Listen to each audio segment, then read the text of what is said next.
सत्यम जी, राधा वल्लभ गाजियाबाद से। श्री। राधा वल्लभ श्री हरिवंश। महाराज जी, आपके चरणों में कोटि कोटि नमन।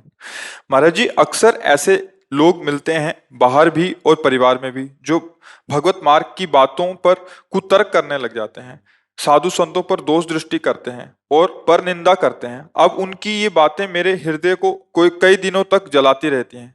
अब ऐसे समय हम कैसे अपने आप को बचाएं? ऐसा क्या करें कि हमारा कोई भी अपराध ना बने और उनकी बातों का प्रभाव भी हम पर ना पड़े? पहली बात तो ये समझिए कि जब हमारी बुद्धि बिगड़ जाती है तो फिर उसे हम पागल घोषित करते हैं समाज में। पागल कब समझ में आता है? जब वो जो चीज लेनी नहीं चाहिए वो उठा रहा है, जो करना नहीं चाहिए वो कर रहा है, उसी को तो पागल कहते हैं ना। अब शास्त्रीय जब हम जो एक सिद्धांत है उससे जब नापते हैं तो जो भगवत विमुख है, जो गुरुजनों की वाणी से गुरुवाणी से विमुख आचरण कर रहा है, सत्य वस्तु परमात्मा का नाम, उनका रूप, उनकी लीला, उनके गुण और उन्हीं के भाव में सब में प्रभु को देखना। अब ये सत्य वस्तु से वो भ्रष्ट हो गया है। बुद्धि भोगेश्वर प्रसक्ता नाम तयापहृत चेतसाम व्यवसायत्मिका बुद्धि समादो न विधीयते। भोगों में सुख बुद्धि और ऐश्वर्य में महत्व बुद्धि। अब वो शरीराभिमानी केवल एक ही लक्ष्य रखे कि इंद्रियों से मनमानी भोग भोगने को मिले और खूब संपत्ति हो जाए जिससे भोग भोग सके आगे भी। तो बातुल भूत विवश मतवारे, ते नहीं बोले ही बचन विचारे, तिनकर कहा सुनी नहीं काना। बस ऐसे लोगों को हम भगवान से प्रार्थना करते हैं कि उन्हें सद्बुद्धि दें।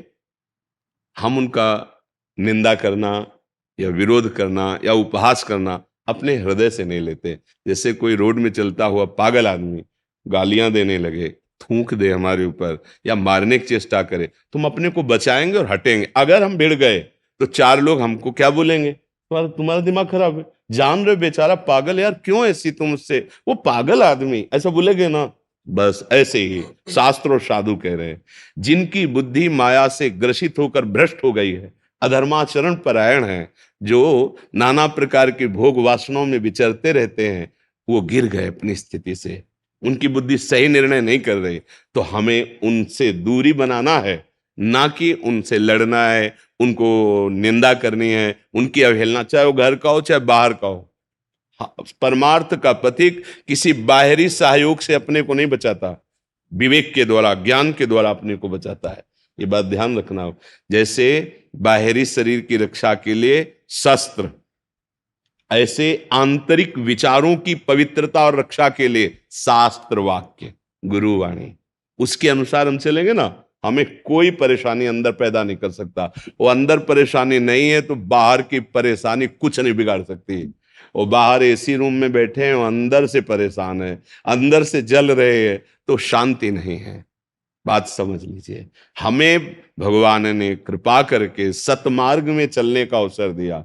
तो अब जो मायाग्रसित बुद्धि है वो तो बुरा मानेगी, अगर ना मानती तो वो भी तो सतमार्ग में चलती। तो अब हमें उनकी बात नहीं सुननी। हमारे तो शास्त्रों में यहां तक वर्णन है, जिसके हृदय में हरि भक्ति नहीं, धर्म नहीं, वो जीवित मरा हुआ प्राणी है। जिन हरि भगति हृदय नहीं आनी, जीवित सब समान ते प्राणी। अब मुर्दे से क्या आकांक्षा करोगे? समझ रहे हो ना? बस प्रणाम कर लो, अपने मार्ग में चलो। ये हम बिल्कुल नीचे उतर कर आपको समझा रहे हैं। नहीं, अगर हम परमार्थ की ऊंचाई से बात करें तो जिसकी आराधना कर रहे हो वही तुम्हारी परीक्षा के लिए तुम्हें कटुवचन बोल रहा है, वही तुम्हारी परीक्षा के लिए कि तुम कितने पुष्ट हो, वही प्रतिकूलता पैदा कर रहा है। दूसरा कोई है ही नहीं, एक ही घट घट में रमा हुआ वही परम तत्व जिसकी तुम आराधना करके प्राप्त करना चाहते हो, तुम्हारे सामने तुम्हारी परीक्षा के लिए तुम्हारे ही उपासना के विरुद्ध आचरण कर रहा है। अब करो उस पर भगवत भाव, पर उतनी क्षमता नहीं। तो इसीलिए हम नीचे से आपको समझा रहे कि जैसी योग्यता होती वैसे उस परमार्थ के शब्दों का प्रयोग किया जाता है। आप समझ पा रहे हैं जी? ब्रिगेडियर रमेश जी, जी राधे राधे। महाराज जी, आपके चरणों में साष्टांग दंड प्रणाम। महाराज जी, पिछली बार एकांतिक वार्तालाप में आपने मुझे गुरु मंत्र लेते हुए पवित्रता की कुछ सावधानियां बताई थी। आपकी कृपा से आज्ञा कारी बनने का प्रयास किया और बहुत फायदा भी हुआ। इसी प्रकार आपके कुछ पुराने 6-7 साल पुराने प्रवचन विशेषकर सावधानियों के ऊपर, जैसे वृंदावन में आकर विग्रह मूर्ति के दर्शन करते समय, संतों से मिलते वक्त आदि प्रवचन सुनने के बाद और आपकी कृपा से अच्छा लग रहा है। महाराज जी, इस बार मेरा प्रश्न है कि प्रसाद की पवित्रता पर है। सभी को मालूम है और आपने भी कई प्रवचनों में बताया है कि आहार पवित्र होना चाहिए। हमारा आहार की पवित्रता की पहली ही सीढ़ी है, अर्थात की पवित्रता। कुछ लोग ठीक ढंग से नहीं कमाया हुआ धन धार्मिक स्थानों पर दान करते हैं, इससे प्रसाद की पवित्रता पर संदेह होता है। हम अमूमन उन प्रसाद को विग्रह को समर्पित करके ग्रहण कर लेते हैं, पर कोई धार्मिक स्थानों पर ऐसा संभव नहीं होता। यहाँ पर प्रसाद बहुत अल्प मात्रा में ले लेते हैं, पर ग्रहण खाते समय किसी सुरक्षित स्थान जैसे पेड़ के नीचे रख देते हैं। ऐसा करना कोई अपराध तो नहीं है महाराज जी? ये मतलब मंदिर आदि से प्रसाद तो ले लेते हाँ, हैं। मतलब हम समझ गए आपकी बात। इसमें भाव ये रखना है कि जैसे आप प्रगट में, देवालय में, जैसे बाहर आपको कोई रोड में बांट रहा है तो लीजिए भी मत। जैसे नहीं, कोई दान की भावना से हलवा बांट रहा है, पूड़ी बांट रहा है, ऐसे आप गृहस्थ हैं, आप कमाते हैं, आप अपने पैसे से प्रयोग कीजिए। किसी के दान पुण्य लेने तो आप धामाए नहीं। अब रही मंदिर की बात, जैसे आप बिहारी जी मंदिर गए, राधा वल्लभ जी मंदिर गए, वहां जो अंदर से प्रसाद मिल रहा है उसको किनका लिया, किनका समझ रहे हैं, और 4 लोगों को बांट दिया। अच्छा, इतना है कि आप बांटे नहीं और आप निकल आए हैं, तो यहाँ की जैसे गाय हैं, अन्य जीव, आप उनको पवा दीजिए, वो भी ब्रजवासी जन है। ये बहुत सुंदर बात आपकी है, इसमें हम सपोर्ट करते हैं। पर उसको ऐसे रख देना उचित नहीं है अपने सामने। अगर आपको ऐसा लग रहा है तो फिर आप यमुना जी चले जाइए और यमुना जी को प्रदान कर दीजिए। उसमें बहुत सी मछलियां, जीव जंतु, और यमुना रस रानी स्वयं प्रसाद प्रभु का स्वीकार करें। ऐसे रख देना अनादर हो जाएगा, अवहेलना हो जाएगी। प्रसाद भगवत स्वरूप है उसे। पर ये हम इस बात को भी सपोर्ट करते हैं कि ठाकुर सर्वसमर्थ है। अब वो चाहे विश्व का कितना भी बड़ा पापी हो, पाप से कमाया हुआ धन हो, वो प्रभु को अर्पित कर तो मालिक है। उनके तो सब बच्चे ही ठहरे ना। नहीं, हमारी सामर्थ्य नहीं उसे हम पचा लें, वो तो सर्व सामर्थ्यशाली। अग्नि में चंदन डालो और चाहे विष्ठा डालो, वो दोनों को अपना ही स्वरूप प्रदान करेगी। अग्नि में बना देगी? नहीं बना देगी, लेकिन अपनी सामर्थ्य नहीं। एक बार क्या हुआ, ये झाड़ू मंडल स्थान है, उसमें सिद्ध बलराम दास बाबा जी महाराज अपने परिकर के साथ रहते थे। ये ब्रज के भक्तों में भी चरित्र है। तो एक दिन वो सुबह बैठे हुए थे, यमुना किनारे ही आश्रम है, तो अचानक दृष्टि गई तो यमुना जी में माताएं बहनें स्नान कर रही थी। तो स्नान करते समय वस्त्र शरीर में गीला, तो उनके हृदय में एकदम काम वासना जागृत हुई। काम वासना। अब वो सच्चे महापुरुष थे, उन्होंने देखा ऐसा कैसे हो रहा है, मतलब ऐसा क्यों हुआ, क्योंकि बहुत परिपक्व महापुरुष थे। ऐसा कैसे हो गया? तो ना आप तो जीवन नहीं रखेंगे, ये बात कैसे आ गई, मतलब गंदी बात आ कैसे गई। देखो, जब आंख में गिरता है छोटा किनका तो बहुत करता है, पीठ में गिर जाए तो नहीं। तो जो अपवित्र हृदय होता है वो पीठ जैसा होता है, बड़ी से बड़ी बात निकल गई। लेकिन जो पवित्र हृदय होता है आंख जैसा, जरा सा भी गिरा तो उनको बहुत कष्टप्रद लगता है। तो अन्य जो उनके निजजन सेवी जन थे, तो उन्होंने कहा कि बाबा हमारी इच्छा है कि परिक्रमा लगाई जाए वृंदावन की, कीर्तन करते हुए। फिर आप जैसा बाद में बताएंगे वैसा हम करें। वृंदावन की नाम कीर्तन करते परिक्रमा, और उसका प्रभाव खत्म, एकदम हृदय शांत, जैसे नशा उतर गया हो। तो उनका कल कहाँ से प्रसाद आया था? तो उस समय श्री ठाकुर गोविंद देव जी महाराज, जो इस समय बाहर कहाँ है, जयपुर में है, वो यहीं वृंदावन के ठाकुर उस समय वृंदावन में विराजमान थे। तो बोले गोविंद देव जी का कल प्रसाद आया था पूरा, तो पाया गया। तो उनका गोविंद देव जी का प्रसाद पूछो जाके किसने भोग लगाया था। तो प्रधान सेवक से जब पूछा तो बोले कलकत्ता की वैश्या आई थी और उसने सब श्रृंगार और भोग सब। उनका अब ना पाए तो प्रसाद का अपमान होता, पाए तो ये दशा होती। वो महापुरुष थे, ठाकुर जी के पास गए सीधे, ऐसे दृष्टि मिले। अब अपने तो उनसे गुस्सा भी तो उन्हीं से की जाएगी कि आप प्रसाद ना पावे तो प्रसाद का अपमान होता, प्रसाद पावे तो भाव बिगड़ा। अब हम क्या करें? वहां से आ गए, ठाकुर जी उनके ध्यान में प्रकट हुए और कहा देखो हमारा पूरा जगत है, हमारे सामने तो जो आएगा हम उसे स्वीकार करेंगे। आप किनका रख लो और भिक्षा मांग के पाओ, हमारा तो पूरा जगत है। तब ये सिद्धांत है कि जैसे प्रसाद मिला, किनका ले लिया और 4 लोगों को बांट दिया, या फिर ऐसे दे दिए, या यमुना रसरानी, उसको ऐसे रख के छोड़ के चल देना, अनादर नहीं करना है भगवत स्वरूप पर। ये बिल्कुल बात है। ठाकुर तो सर्व समर्थ है, हमारी सामर्थ्य नहीं कि हम सब कुछ पचा सके। उपासक को ये सावधानी जरूर रखनी चाहिए। ऐसा जैसे विरक्त जन है, भिक्षावृत्ति का अवलंबन, मधुकरी मतलब भौरा जैसे हर पुष्प से थोड़ा थोड़ा पराग लेके अपना पेट भर लेता है, ऐसे 4 घरों में मांग ले। संतों की अलग अलग वृत्ति होती। एक होती है आकाश वृत्ति, जैसे अपने लोग आकाश वृत्ति, पहले भिक्षा वृत्ति से अब आकाश वृत्ति में, कि जैसा हरि जो भेज दें, जो आ गया उसी से बिजली का बिल भरो, दाल और रोटी और ठाकुर का भोग लगाओ। मांगेंगे नहीं, जीवन जितना है प्रभु को अर्पित करके। आकाश वृत्ति, कोई कोई महात्मा अजगर वृत्ति से, स्वयं जो सामने आ गया, अब जैसे आकाश वृत्ति में पैसा आ गया तो हम उससे खरीद के कर रहे हैं, लेकिन अजगर वृत्ति में ऐसा नहीं, जो सामने आहार आ गया उसे पा लिया, ले सब छोड़ दिया। अलग अलग वृत्ति। तो मधुकर वृत्ति ज्यादा प्रशंसनीय, कि 5 घरों में चले गए और रोटी मांगी, 5 रोटी पाई, उसे मधुकरी वृत्ति कहते हैं। तो अब जैसे गृहस्थ में हो तो आपको पता है कि मैंने जीवन भारत की सुरक्षा में लगाया, उसमें जो आपको सेवा मिल रही उसके द्वारा आप खाइए पिए, और जहां प्रसाद मिले किनका ले लीजिए। धर्मयुक्त कमाई से जो हम आहार करेंगे तो हमारी बुद्धि शुद्ध होकर भगवान में लगेगी, और अधर्माचरण करेंगे तो ठीक है। और इस तरह जैसे बटता हुआ मतलब जो दान पुण्य की भावना बिल्कुल नहीं लेना चाहिए, क्योंकि आप गृहस्थ हो, आप परिक्रमा लगाने आए हो, आपको हलवा बांट रहे हो आप, तो आप क्या करने आए हो? कमाने आए हो ना, कि गंवाने आए हो? अरे वो कमा रहा है और तुम गंवा रहे हो हलवा खा के। उपवास कर लो, एक दिन मर थोड़ी जाओगे। वृंदावन की परिक्रमा करो, नाम जप करो और फिर चले गए तो आपका पुण्य बच गया। आपके पास 10 रुपये आए, 2 रुपये का आप किसी जीव की सेवा में लगा दो, किसी को दे दो, फल लिया दे दिया। आप क्यों ले? आप तो गृहस्थी में हो ना। विरक्ति है तो चलो जो मिला मांग के खा लिया, भजन किया। गृहस्थ आदमी को सावधान रहना चाहिए। जैसे गुरुद्वारे या कहीं गए तो वहां तो गुरु प्रसाद मिलता है, भगवत प्रसाद तो पाओ, और जैसे कुछ आपके पास तो सेवा में चरणों में अर्पित करो। ऐसे नहीं कि पाए हो मुझे में ताव दिए चले आए, फिर ठीक नहीं। आप गृहस्थ हो, आप कमाते हो, तो वहां जो मान लो कहीं भी है संत समुदाय में गुरुजनों के द्वारा जो तो दिया हुआ है तो है ना, वहां कोई तो आप भी दीजिए। 100 रुपया आप रख दिए, प्रसाद लिया, कोई बात नहीं हुई। जैसे गुरुद्वारा है सब तो खूब भंडारे चलते थे गुरुवाणी की कृपा से खूब, तो अपना कर्तव्य है कि पाओ प्रसाद वहां, गुरुवाणी को भोग लगाए, पर वहां सेवा कर दो, वहां पोछा लगा दो, सोहनी लगा दो। मान लो किसी के पास अर्थ सुविधा है तो शरीर है ना, हवा करो वहां बैठे हुए जनों की, पादुकाएं साफ कर दो, पोछा लगा दो, कुछ करो। ऐसे अगर किए तो गवा दोगे, फिर क्या है। तो ये सावधानी अच्छा है, बहुत अच्छा है प्रश्न आपका, आदरणीय है। कृष्णा बेरीबाल जी कोलकाता से। महाराज जी आपके चरणों में कोटि कोटि प्रणाम।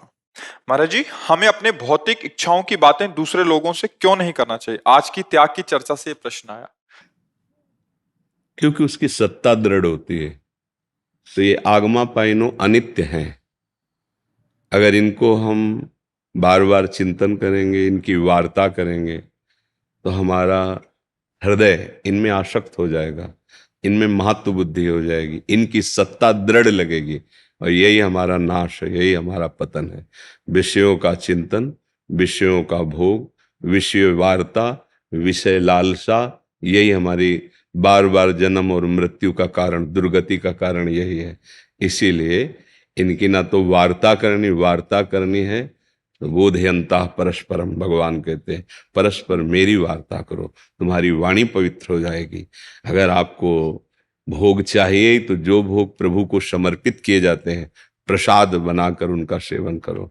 धर्म युक्त, धर्म की सीमा के अंतर्गत भोग, तो वो किसी से कहने की जरूरत नहीं है, भगवान से भी मांगने की जरूरत नहीं है। क्यों? क्योंकि भगवान से हम सत्य वस्तु मांगे कि भोग मांगे। एक जैसे गरीब आदमी है, वो किसी चक्रवर्ती सम्राट के पास जाए और उससे कहा जाए तुम्हारी जो इच्छा हो मांग लो, कहेगा 1 साल का भैंस गाय का चारा दे दो, 1 साल की रोटी की व्यवस्था कर दो। पर ये नहीं समझ रहा कि चक्रवर्ती सम्राट अगर वो ये बोल दे कि आपको जो भावे सो दे दो, तो इतना दे देगा कि तुम जीवन भर खा नहीं पाओगे। ऐसे ही हमारे भगवान सुख समुद्र हैं, ज्ञान समुद्र हैं। हम अज्ञानी जीव पता नहीं क्या मांगे, उसकी सत्ता नहीं जो हम मांगेंगे, तो हम उन्हीं के ऊपर छोड़ देते हैं कि प्रभु आप जैसे प्रसन्न हो और जो प्रसाद आप दीजिए। तो फिर हम मांगे भी क्यों प्रभु से? कोई अज्ञानी है क्या? वो सर्वज्ञ है। जानते हैं, जो उनको उचित लगेगा वो करेंगे। हम तो उनके आश्रित होकर फिर दूसरों से जब हम विषय वार्ता करते हैं तो उसकी सत्ता दृढ़ होती है। समझ में आ रही है आपकी? अगर भजन नहीं करते तो क्या समझ में आएगा? अध्यात्म वार्ता है। हम अंदर से समझते हैं कि मेरी इंद्रियों की कमजोरी है, निकल जाओगे, और उनकी सत्ता दे दी, हर्षित होकर भोगे तो अनंत जन्म हो गए उन्हीं भोगों को भोगते हुए। माया की एक बड़ी शक्ति है जिसका नाम है विस्मृति कराना। परसों आप मध्याह्न में क्या पाए थे? परसों पर विस्मृति करा रहे, तो पिछले जन्म में आप क्या थे? देखो, उसका काम, माया का काम है विस्मृति कराना। मतलब बार बार मां के गर्भ में भयंकर दुख भोगे हैं, बार बार नाना प्रकार की भोग वासनाओं में हम दंड भोगे हैं, लेकिन विस्मृति है सबकी। संसार की सुखद दुखद घटनाओं की कोई ऐसी स्मृति इस जन्म की बड़ी वाली, हाँ हाँ ऐसा नहीं, तो तत्कालिक पूछा जाए तो हमारी जितनी स्मृति है वो सब धूल धूसरित करती जाती माया।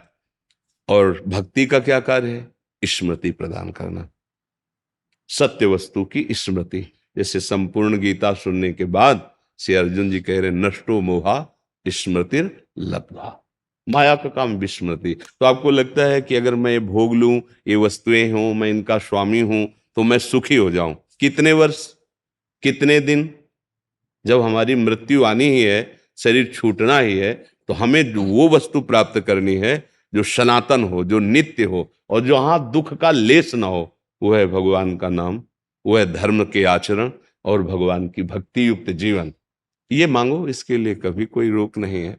हाँ चलो, अगर संसारिक बात भी मांगनी है तो संसारिक पुरुष नहीं, भगवान से कहो और उनको एक छूट दे दो कि उचित लगे तो दे देना, मेरी मांग ये है।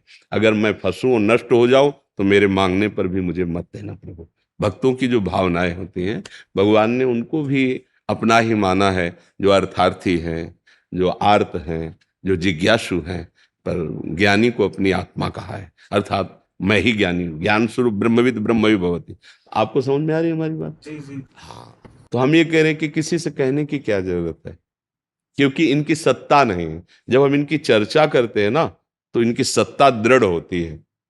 अब देखो, जैसे अंदर कोई विकार आ रहा है और आप सत्संगी हो, ऐसे नहीं, तेरी सत्ता ही नहीं, अब तू मेरा कुछ नहीं बिगाड़ सकता, राधा राधा राधा। वो स्फुरित होगा, जलाएगा, खत्म हो जाएगा। फिर स्फुरित होगा, अब उससे कम जलाएगा, फिर खत्म हो जाएगा। फिर स्फुरित होगा, फिर और कम जलाए, एक दिन आएगा कि स्फुरित ही नहीं होगा। अब वो जहां स्फुरण करके, उसका नाम मनमत है।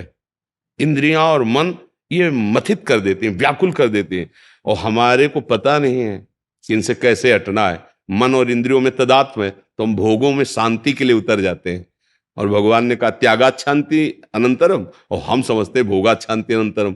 तो भोग से क्या हुआ? और वासना तृष्णा बढ़ी, हम गिरते चले जाते हैं। इसलिए कहा गया कि आप अपनी इच्छाओं का दमन कीजिए, ना कि इच्छाओं को प्रकाशित कीजिए। अच्छा, जैसे जैसे आप इनको सत्य मानने लगेंगे तो फिर दुख भी सत्य हो गया, नरक भी सत्य हो गया, पापाचरण भी सत्य हो गया, वो तुम्हें भोगने पड़ेंगे।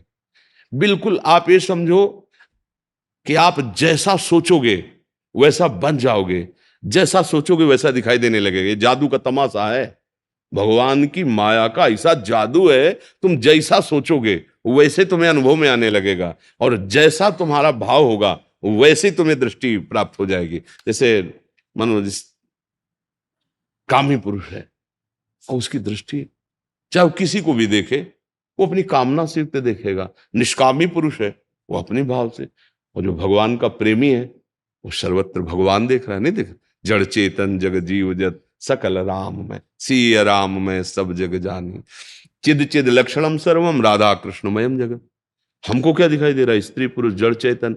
हम जैसा ये यथा माम प्रपद्यन्ते तास तथैव भजाम्यहम्। अगर आप भगवान को विषय मानकर भजोगे तो विषय दिखाई देगा, ब्रह्म मान के भजोगे तो ब्रह्म दिखाई देगा। है वही, दूसरा नहीं। जाकी रही भावना जैसी प्रभु मूर्ति देखी। एक ही भगवान कंस के रंगमंच पर पधार रहे हैं, लेकिन अलग अलग सबको दिखाई दे रहे हैं। एक ही राम जी जनक जी के हम मंच पर विराजमान, सबको अलग अलग दर्शन। तो भगवान का अलग अलग दर्शन भाव दृष्टि के अनुसार हो रहा है। तो हमारी दृष्टि कैसी? जैसा हमारा चिंतन होगा, जैसी हमारी वासना होगी। तो हमारी वासना गंदी है, शरीर भाव है, भोग में सत्यत्व सुख बुद्धि है, इसलिए मना किया जाता है कि आप अपनी इस बात को समझो। अगर इनको आप नित्य मानोगे, इनको सुखद मानोगे, इनको सच्चा मानोगे, तो इसी में फंसे रहोगे, कभी निकल नहीं पाओगे। ये भूत के लड्डू हैं, ना खाए तो परेशान, खाए तो परेशान। बोलो है ना? ले, ना खाए तो ललचाए, यार कितना बढ़िया है, और खाए तो कभी तृप्ति नहीं। भूत के लड्डू है, हाँ तो एक भूत लगाओ तो परेशान है, तो पंच महाभूत लगे हैं नहीं? एक भूत लगाओ तो आदमी झाड़ फूक करवा ले जा ले क्या क्या। और यहाँ तो पंच महाभूतों का नशा चढ़ गया है कि मैं देह हूं, देहाभिमानी, पंचभूतात्मक रचित इस देह को मैं मान करके इंद्रियों के साथ भोगों में विचरण कर रहा है। बड़ा समस्या है। अब ये चूंकि अध्यात्म है, बिना भजन के इसका रहस्य समझ में नहीं आता है। सत्य मार्ग का अवलोकन, सत्य वार्ता, ये तो भगवान की कृपा है कि आप यहाँ सुनने आए हो, यहाँ बैठने आए हो। नहीं, सत्य शास्त्रों के वाक्य और संत जो भगवत अनुरागी जन है, उनका सत्संग ये बड़े दुर्लभ हैं। अगर आ भी जाए तो कुछ ले नहीं पाते, तर्क वितर्क देहाभिमान, और अगर पकड़ ले महत्संगस तो दुर्लभ हो, पर अगम्यो दुर्गम हो। अगर आप उनकी बात समझ गए तो अमोघस्य है, निश्चित आप परमानंद में डूब जाएंगे। देखो, जब पारस मणि मिल गई तो 100-200 ग्राम सोने की कोई बात रह जाती है क्या? पहाड़ बना लो, पूरी सृष्टि बनाने वाला प्रभु अगर मिल जाए तो आपके पास कमी क्या रह जाएगी?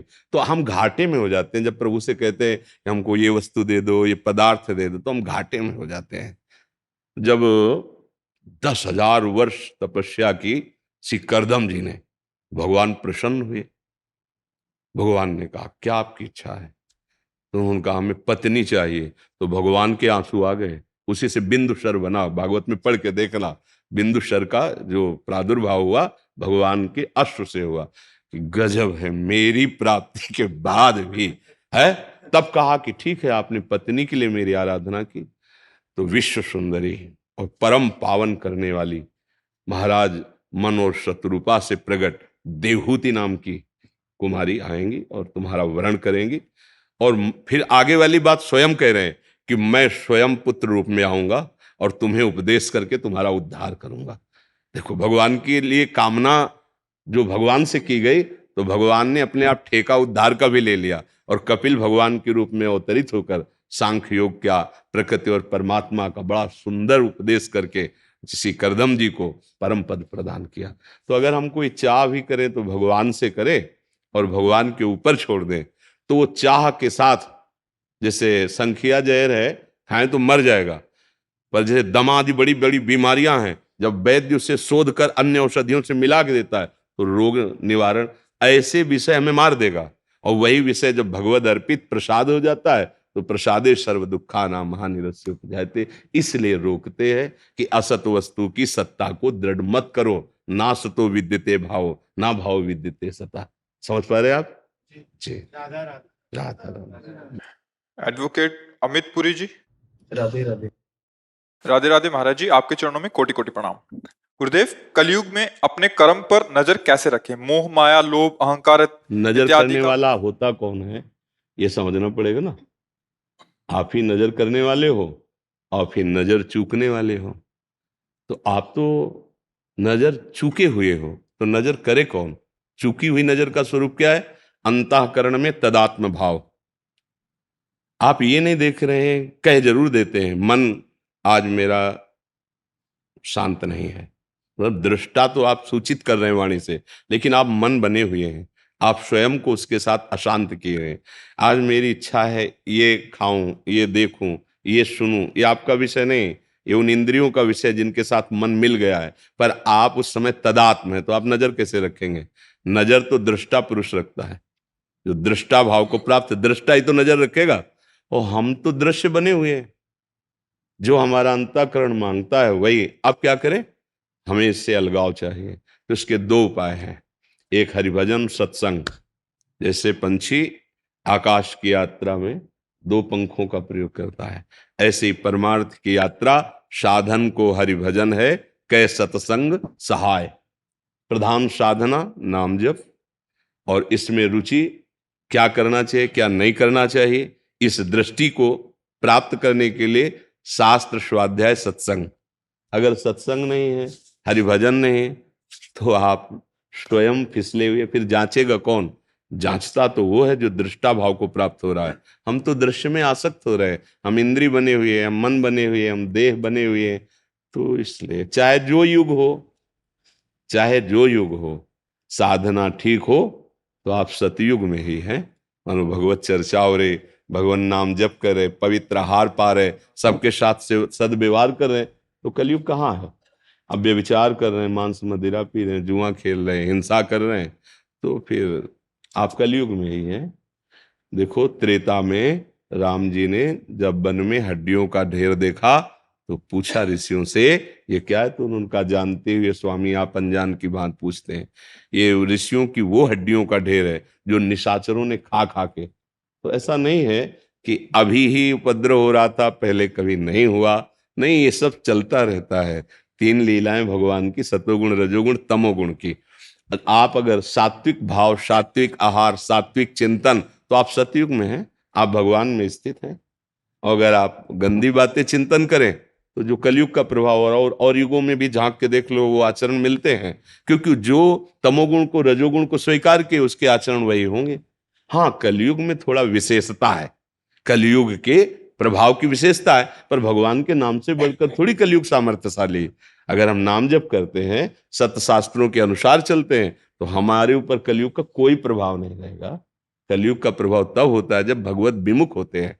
देखो, कलयुग के प्रभाव को रखा गया है मदिरा पीना, परिस्त्री गमन करना, स्वर्ण चोरी अर्थात चोरी करना, हिंसा, मारकाट, मांस आदि खाना नहीं, और द्वित कीड़ा, छल कपट, जुआ आदि।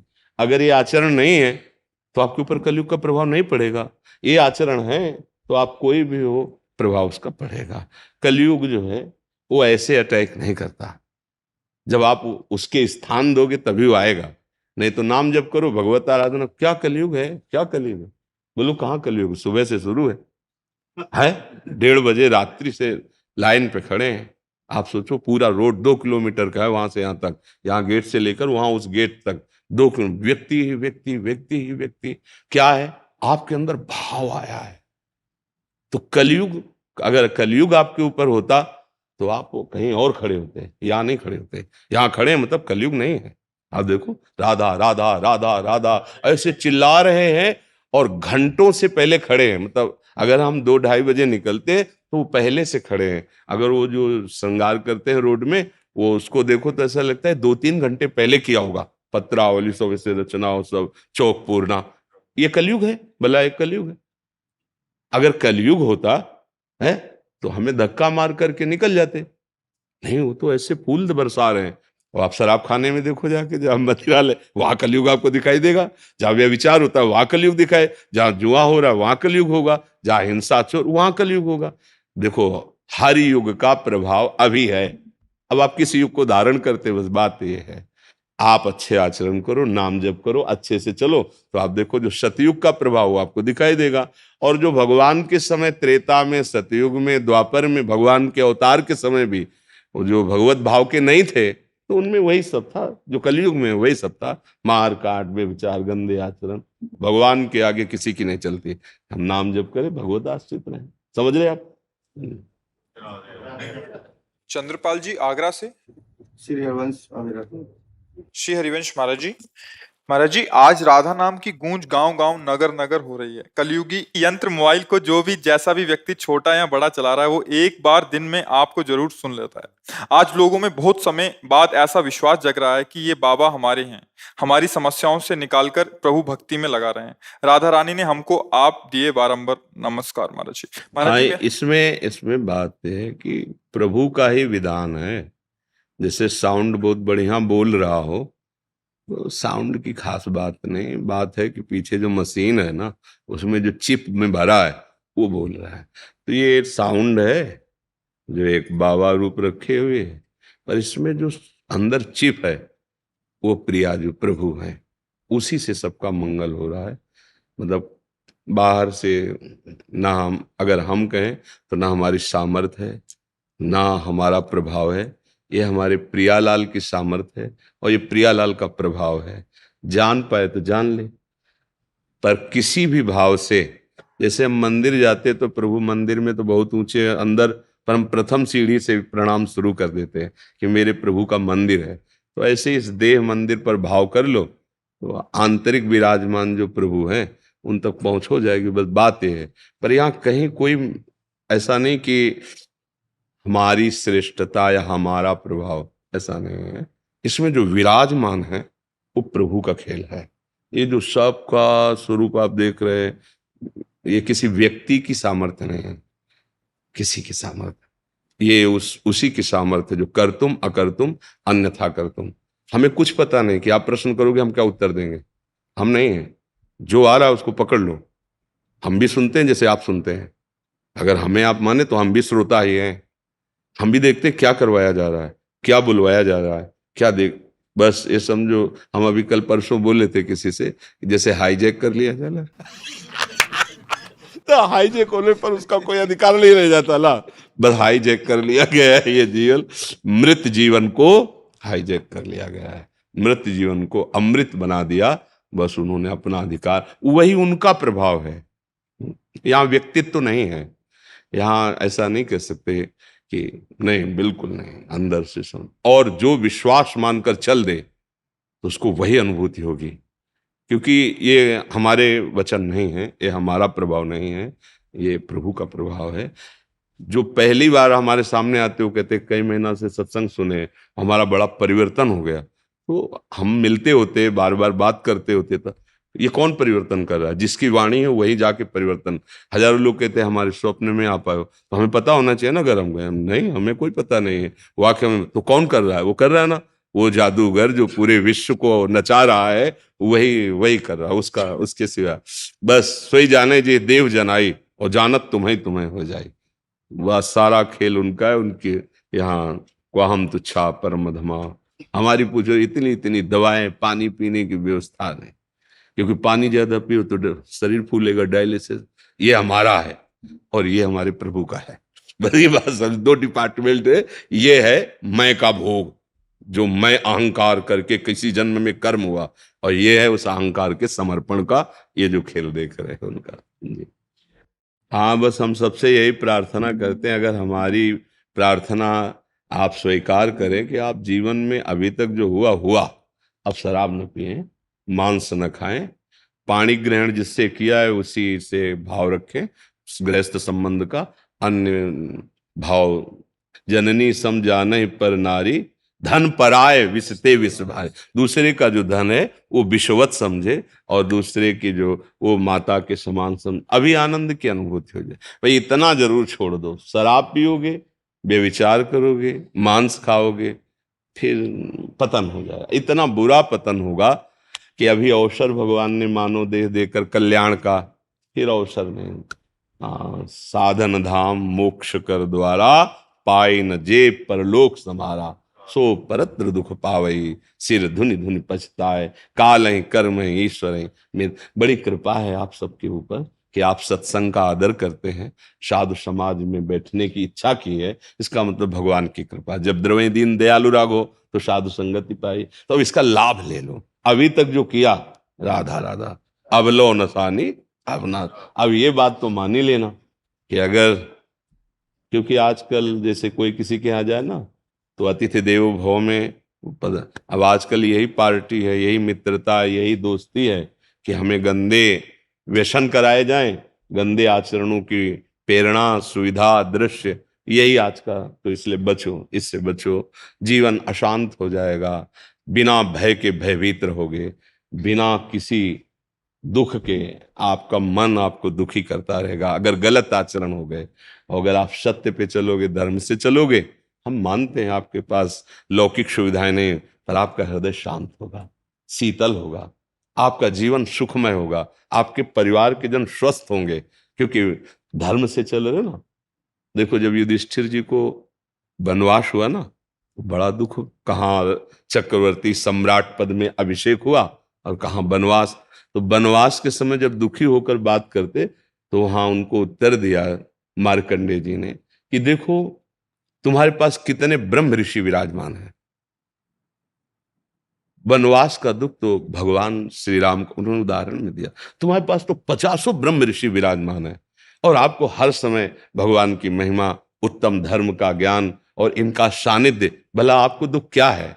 आपको दुख क्या है? जिसके पास साधु महात्मा वास कर रहे हैं या जिनको साधु महात्माओं का सानिध्य मिला हुआ है, वो निरंतर रहते, तभी तो सूर्य के द्वारा बटलोई प्राप्त की थी उनकी सेवा के लिए। तो ये बात ध्यान, दुख का मतलब धर्म त्याग, दुख का मतलब पाप आचरण। नहीं तो आप सच ही मानो, एक हृदय में अलौकिक शीतलता रहती है, एक प्रसन्नता रहती है, एक संतोष रहता है, भगवान का भरोसा रहता है, ये सब मंगलमय है। तो शराब मत पीना, मांस मत खाना और ये गंदी बातें न करना। आप सुखी रहोगे, आप स्वस्थ रहोगे, प्रसन्न रहोगे, तो हमारी सेवा बोलने की, सोचने की सार्थक हुई। आप नहीं मानेंगे तो फिर हम भगवत भाव कर लेंगे आप में। आप मानेंगे तो हम अपना बच्चा मान लेंगे, अपना परिवार का सदस्य मान लेंगे। नाते नेह राम के मनियत, सुहृद सुसेव्य जहां लो। तो हमें देखकर आपको प्रसन्नता होगी, यही जीवन का हमारे लाभ। और आप प्रसन्न है तो जीवन का लक्ष्य यही है, हाँ, प्रसन्न आत्मा। पर ये तभी होगा जब गंदे आचरणों का त्याग करें। धन्यवाद, धन्यवाद। वैष्णव जन की जय। इस पावन पति पावन भगवान। जय हो मेरे राधा रमन लाल जी। सुनो, माला लाओ श्री जी की पहनान। धन्यवाद, धन्यवाद। आज्ञा करो कोई सेवा क्या है?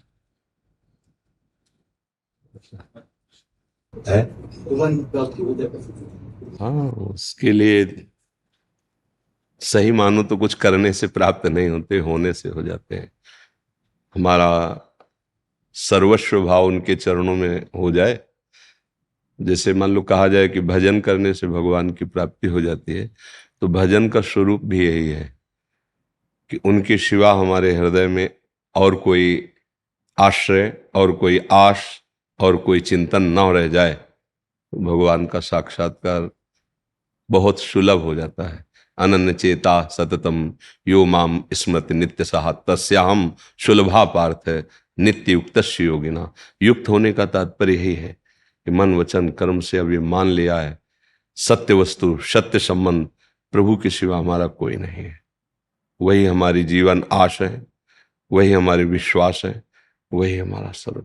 बस निश्चित समझो, ये भावना जागृत होते ही अखंड भजन अपने आप होने लगता है, जिससे हमारा अपनापन होता है, वही ममता होती है, जहाँ ममता होती है वही चिंतन होता है। तो समता सब संसार में और ममता नित्य बिहार में। श्यामा श्याम हमारे आराध्य देव, आप मानो सिया राम। तो जो हमारे आराध्य देव हैं उनमें ममता हो और संपूर्ण विश्व में समदृष्टि हो जाए कि मेरे प्रभु ही विराजमान है, बस बात बन गई। जब इंद्रिय और मन में ममता होती है तो भोग प्रिय लगते हैं, और जब प्रभु के चरणों में ममता होती है तो नाम रूप लीला गुण संत जनों का संग उनके चरित्र ये सब प्राण प्रिय लगने लगते हैं। जब प्रभु की सिवा और कोई स्मृति नहीं तो निश्चित उसी क्षण उसे भगवत साक्षात्कार हो जाता है। अभी क्या है कि वृत्तियां फैली हुई हैं, उनको धीरे धीरे समेटना है। बस अखंड स्मृति ही भगवत प्राप्ति है। जितना अंतर से भगवत चिंतन में डूबा हुआ उपासक है वैसे ही रूप झलकने लगता है, और जहां सत्यत्व में स्थिति हुई वही साक्षात्कार हो जाता है। एकमात्र प्रभु प्रभु। कई बार बताया है कि कान भय प्राण में, प्राण भय कान में, ही में न जान परे कान है कि प्राण है। ये स्थिति केवल भगवत चिंतन। खूब बढ़िया अवसर है, शरीर स्वस्थ है, नई अवस्था है, निरंतर नाम जप करो। जो असाधन है, विकार वाले इंद्रियों के मार्ग हैं, जबरदस्ती हठात उनको रोको, उनके रोकने की जो व्यथा है उसको सहो, यही तपस्या हो जाएगी। निरंतर भजन भगवत प्राप्ति का सहज सरल उपाय है। समझ रहे ना? हाँ, खूब मस्त रहो।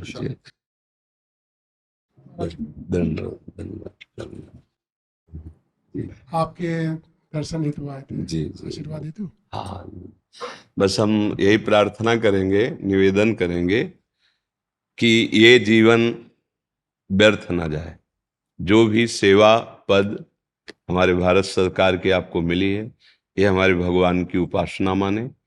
कोई भी ऐसा कार्य ना करें जो आप जानते हैं कि नहीं करना चाहिए। बस आगे और कुछ देश देने की जरूरत। जो आप जानते हैं नहीं करना चाहिए वो आप ना कीजिए, और जो आपका कर्तव्य है उसको कीजिए। आपके लिए यही उपासना है। जैसे हमारे माला जप से हमें भगवान की प्रसन्नता प्राप्त होती है, ऐसे आपको अपने कर्तव्य पालन से प्राप्त होगी। बस आप बीच बीच में जो नाम प्रिय लगे भगवान का वो स्मरण कीजिए, और इतना ध्यान रखिए कि शरीर की अवधि एक निश्चित है। ये इसलिए संकेत कर रहे कि ये आपको सावधान रखेगा।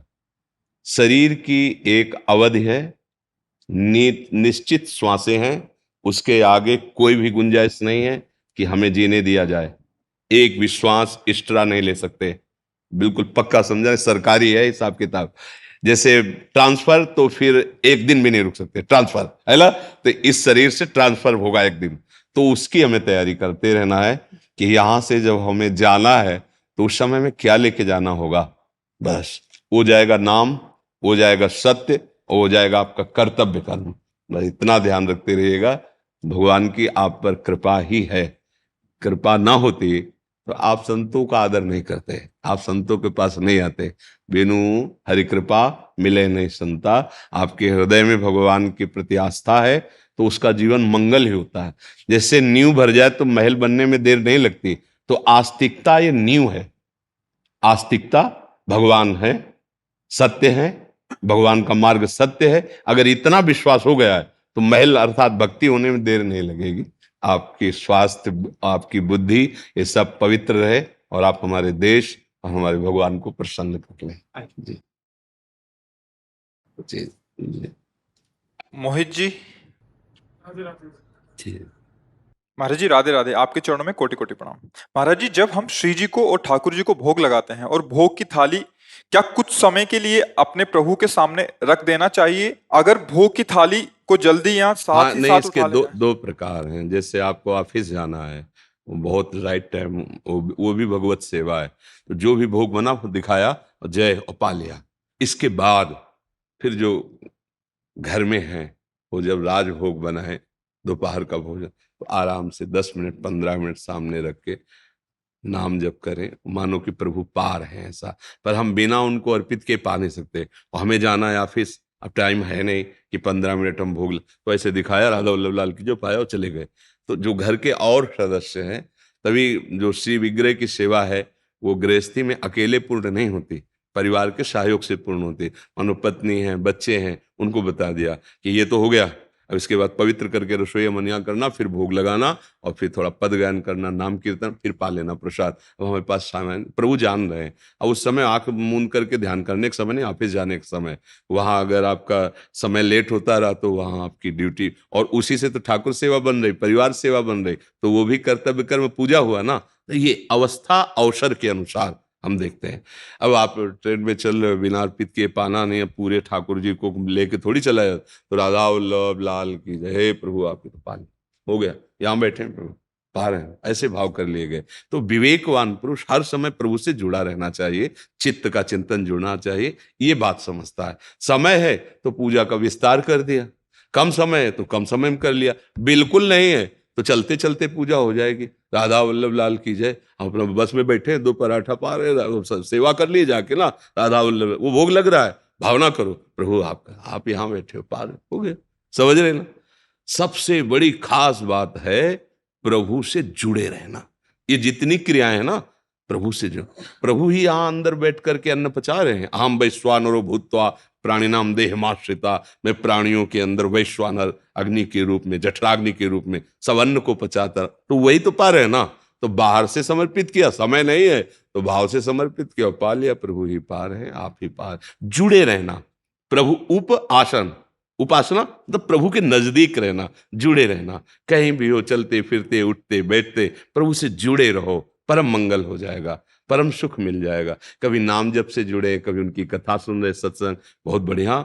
जैसे कलयुगी यंत्र मोबाइल है ना, तो ये इसमें दोष भी है और इसमें महान गुण भी है। कोई भी ऐसा नहीं जिसमें गुण दोष है। अब जिसको दोष लेना है तो दोष ले लो, गुण लेना है तो गुण ले लो। तो गुण इतना बढ़िया है कि आप कहीं भी हो, किसी भी महापुरुष के वचन सुन सकते हो, नहीं कहीं भी सुन सकते हो। अच्छा, आप अकेले फंस गए, बड़ी समस्या है, कितना बढ़िया गुण है। आप किसी को भी सूचना दे सकते हो, पुलिस को दे सकते हो, घर वालों को किसी को भी दे सकते हो। जहां आपकी आवाज नहीं जा सकती वहां मोबाइल पहुंचा देगा, ले पहुंचा देगा। अगर दोस्त देखो, अब एकांत में बैठे गंदी बातें चयन करके देखो तो फिर आपका पतन हो ही जाएगा। तो मोबाइल अच्छी चीज भी है, बहुत लाभदायक है कि जो हम बात आपसे कर रहे हैं ये अभी कम समझ में आई, और इसको 10 बार सुनोगे तो ज्यादा समझ में आ जाएगी। तो 10 बार हमारे रूप को दिखाना, हमारी बात सुनाना मोबाइल काम करेगा। तो हमें तो लगता है कि बहुत बढ़िया। तो अगर हम बढ़िया बात पकड़े तो मोबाइल बहुत बढ़िया है, और अगर बुरी बात पकड़ लें तो फिर गड़बड़ है। तो ऐसे ही पूरी सृष्टि में अगर हम बढ़िया कार्य तो फिर हमें बढ़िया बढ़िया समझ में आएगा, बुरे कार्य तो सब फिर बुरे ही नजर आएंगे। तो ऐसा है। वो अगर भोग लगाने में अगर थोड़ा लेट हो जाए तो अपराध तो नहीं बनेगा? अरे भाई, हमारा समझो प्रभु से जुड़े रहना खास बात है। अब आप तो मान लो गृहस्थ में हो, अब हमारा ये था कि कई कई दिन हमारे जैसे हितधाम में रहते, छुट्टी कुटिया में कई कई दिन हमारा जो मतलब पूर्वाभ्यास था सन्यास का, एकदम एकांत, ना बोलना, ना देखना, ना सुनना। और उसके लिए फिर बाहर से ताला लगवा देते जिससे सबको लगे कि कहीं गए हैं। बाहर से ताला लगा है, अंदर हम है, पर्दा लगा हुआ है। इतनी मिश्री रहती थी, थोड़ा टुकड़ा लिया, श्री जी को भोग लगाया, स्नान करा के पर्दा लगा दिया, अब बैठे चिंतन कर। दूसरे दिन फिर रात्रि में उठे, शौच स्नान, फिर अंदर, फिर वहां जो माली था उससे ताला लगवा। इतनी मिश्री, 2-2 दिन, 3-3 दिन कोई चिंतन का। भगवान भाव देखते हैं, भजन देखते हैं। आप मान लो सुबह से शाम तक कुछ नहीं तो शाम के जब पाओ तब उनको पवा दिया। अरे वो अन्न के भूखे नहीं है, वो आपका भाव के भूखे नहीं। भगवान भाव का भूखा हूं मैं, और भाव ही एक सार है। भाव से मुझको भजे तो भव से बेड़ा पार है। भाव बिन सुनी पुकारे मैं कभी सुनता नहीं। भाव पूरित टेर ही करती मुझे लाचार। दुशासन ने, दुर्योधन ने इतनी भारी व्यवस्था की थी जब भगवान संधि के लिए गए थे ना, कि हम कहा कि आओ, तो उनका 2 ही प्रकार से स्वागत स्वीकार किया जाता है, या तो प्रीति हो और या भी भूखा हो। हम में भूख नहीं, तुम में प्रीति नहीं, गए ही नहीं। और वही प्रभु उसी क्षण विदुर जी के घर जाते हैं, भाव दशा में विदुरान उनसे मांग के कहते कुछ खवाओ, भूख लगी है। भगवान क्या, काय की भूख लगी? भाव की। विदुरानी जी ऐसे कि कुछ सुध ही नहीं, वो केला रखे, आप लाओ और मुझे पवाओ। लाई केला, गूदा फेंक रही, छिलका पवा रहे। प्रभु कैसे पा रहे? जैसे स्वादिष्ट पाया जाता है, पुलकित हो रहे हैं। वो पवाने में पुलकित है, प्रभु पाने में पुलकित है। अब विदुर जी जब आए तो उनका अरे बावरी, ये क्या गूदा सब इधर पड़ा हुआ है, छिलका प्रभु को खवा रहे। ऐसे किया और गूदा, बोले विदुर जी वो स्वाद नहीं, जो काकी के पवाने में स्वाद था वो अब स्वाद, अब स्वाद। भाव भगवान क्या पा रहे हैं? बोले छिलका पा रहे हैं। पा द्वारिकाधीश अनंत ब्रह्मांडों का ऐश्वर्य चरणों में लुट रहा है, और सुदामा जी के जब तंदुल छीन के पा रहे ना, आहा, तो रुक्मिणी जी आश्चर्यचकित हो रहे हैं। ऐसा तो किसी भोग में नहीं बोले, इतने 56 भोग लगते कभी नहीं बोले। आज एक गरीब ब्राह्मण के तंदुल, चावल भी पूरे नहीं थे, तंदुल बन टुकड़े आ गए, और भगवान ऐसे पा रहे, रोमांच हो रहा है भगवान को। कहे आज पूरा विश्व तृप्त हो रहा है सुदामा, तुम्हारे इन तंदुलों से आज पूरा विश्व। क्या है, क्या है इनमें? क्या है? भाव, भाव है, भाव। सबरी जी के बेर, बेर कोई बहुत अंगूर है क्या? और भगवान कैसे पा रहे हैं? बार बार प्रशंसा करते हुए पा रहे हैं। क्या है इसमें? बेर में क्या है? बेर कोई प्रशंसनीय भाव। ये बात हम जो कह रहे हैं उसको समझो। आपका भाव है ना, प्रभु मेरे भूखे होंगे, बस काश हमारे पास आधा घंटा समय होता और मैं ऐसा ऐसा ऐसा, वो हो गया, प्रभु ने पा लिया, आपका काम हो गया। भाव सा जुड़े रहो, प्रभु से जुड़े रहो। हाँ, समय है तो हम समय प्रगट में, नहीं तो कर्तव्य। भाई जी से हनुमान प्रसाद पोद्दार जी से बड़े बड़े लोग मिलने आते, संत जन सब मिलने आते।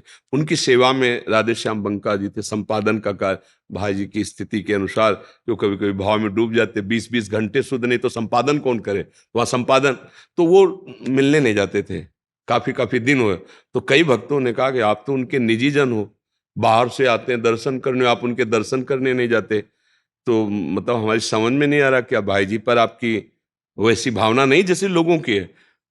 तो जब बहुत किया था, उन्होंने कहा देखो, भाई जी की आज्ञा का पालन करना भाई जी से मिलने से भी ज्यादा मैं समझता हूँ। अगर हम आज्ञा पालन कर रहे हो, भाई जी निश्चिंत है ना, तो मुझे बात समझो। हाँ, अगर हम प्रभु के जुड़े हैं ना, उनकी आज्ञा पे है ना, बड़ा मस्ती मस्ती।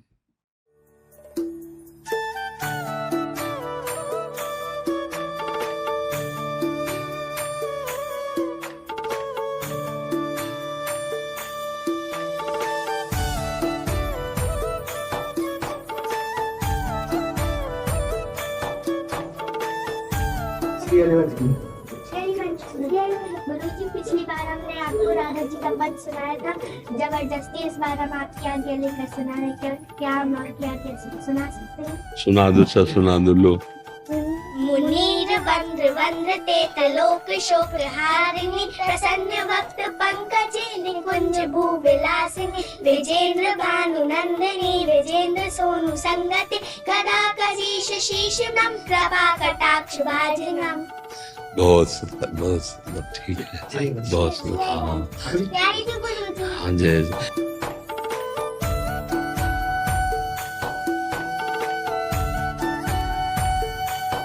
जी राधा वल्लभ श्री हरिवंश, श्री हरिवंश।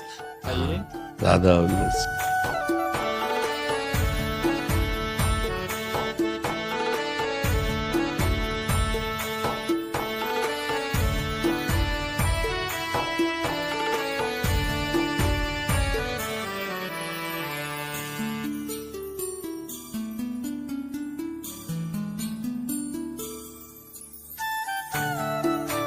महाराज जी, राधा रानी कितनी गोरी है और कृष्ण जी कितने काले हैं? कृष्ण जी काले थोड़ी है, वो इतने सुंदर हैं श्याम रंग में कि गोरी किशोरी जी भी चकोरी बनी हुई उनके रूप के, और किशोरी जी इतनी गोरी हैं कि मदन मोहन लालजू भी चकोर की भांति उनके। अब कैसे कहें इन दो नेत्रों में कि कौन अधिक कौन कमजोर है? नहीं, दोनों नेत्र हमारे हैं और दोनों की दृष्टि एक है। तो प्यारी जो प्यारे हैं, प्यारे जो प्यारी है, पता नहीं चलता कि कौन श्यामा है कौन श्याम है। दोनों एक दूसरे के रंग में रंगे हुए, एक ही तत्व दो रूपों में है। थोड़ा नाम जप करो और थोड़ी बड़ी हो, बुद्धि का विकास हो, तब बताएं।